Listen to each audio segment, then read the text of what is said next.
Mirëmëngjes të nderuar televizionistë të televizionit të kombëtar Klan News, unë jam Oliana Maloku dhe bashkë do të jemi në hapësirën në vim për të njohur me zhvillimet më të fundit. Në këtë moment e po nisim edicionin e orës 10, do të flasim për politik. Në fakt ka nisur pjesa e procesit të rinumërimit të votave pikërisht për qarkun e Tiranës. Për më shumë detaje ne kemi në lidhje të drejtë për drejtë gazetarin tonë Enkel Xhangoli, i cili është pozicionuar pikërisht në një nga pikat ku do të kryhet ky proces për të na mësuar më shumë detaje. Enkel, të përshëndes, konkretisht çfarë po ndodh dhe sa pritet të zgjasë gjithë pjesa e rinumërimit?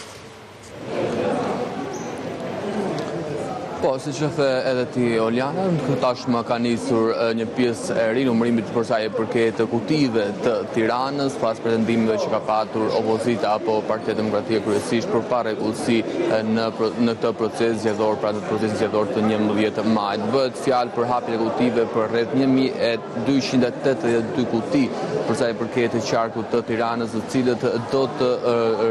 të verifikohen për materialet e tyre, por gjithashtu do të duhet të rinumërohen nga ana e 24 grupeve që janë vendosur pikërisht për të rinumëruar kutit e votimit. Ndërkohë duhet thënë gjithashtu që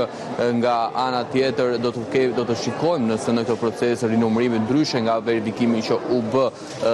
ditën e djeshme për sa i përket 94 kutive për qarkun e Elbasanit, konkretisht për Gramshin dhe Peqinin, ku pati vetëm verifikim për sa i përket materialeve zgjedhore dhe nëse ka patur parregullsi apo jo, apo nëse vërtetoheshin pretendimet e Partisë Demokratike për trenin bullgar. Për sa i përket rinumërimit të qarkut të Tiranës do të ketë rinumërim për subjektet politike, por edhe për vetë kandidatët. Që do të thotë, nëse do të kemi ose jo ndryshime për sa i përket renditjes së kandidatëve apo dhe marrjes së kandidatëve nga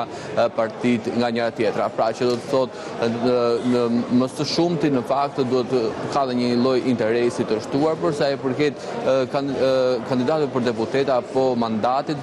që ka marrë edhe Partia Mundësia, pra në këtë rast do të Kapri, dhe mandatit që paktën që ka humbur deri më tani zoti Ilir Ali Mehmeti, i cili ka patur pretendime të forta për sa i përket numrit të votave. Por duhet thënë që për të marrë mandatin zoti Ali Mehmeti, pra Partia Demokratike apo Aleanca për Shqipërinë Madhështore, do të duhen rreth 1200 vota për të rrëmbyer këtë mandat Partisë Mundësia, ose që Partia Mundësia të humbasë rreth 170 vota në mënyrë që të lërë mandatin pikërisht koalicionit Aleanca për Shqipërinë Madhështore. Ndërkohë është dhe ka një lloj interesi të shtuar dhe përsa i përket garës vetë të kandidatëve të Partisë Socialiste, pasi duhet thënë që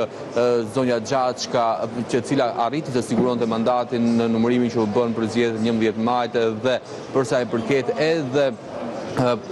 midis konkurrencës që ajo ka me zonjën Gjyla Meti, ku ka një diferencë prej rreth 140 votash. Në ky proces rinumërimi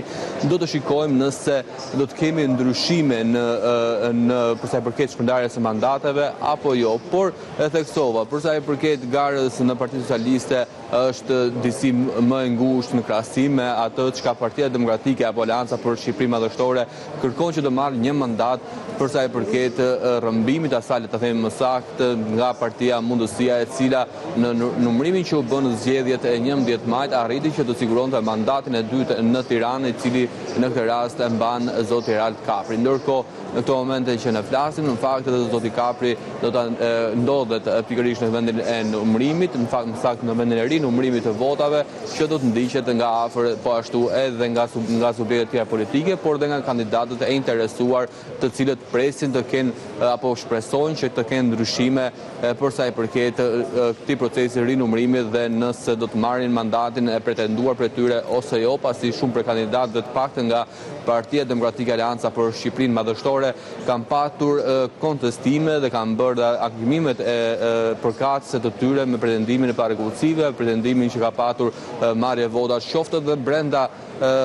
listës të njëjtë të subjekteve politike, por qoftë dhe pretendime të tjera që kanë të bëjnë me akuza që i drejtohen majorancës, paktën siç kemi parë vazhdimisht nga Partia Demokratike. Do të presim për sa i përket zgjatjes së këtij procesi, do të presim nëse do të kemi apo jo, siç ndodhi ditën e djeshme, cili vijoi vazhdoj deri rreth orës 16 apo 17 dhe më pas u ndërpre, por kjo do të mbetet për tu parë, pasi e theksova janë rreth 24 grupe apo më saktë 24 tavolina ku hapen 24 kuti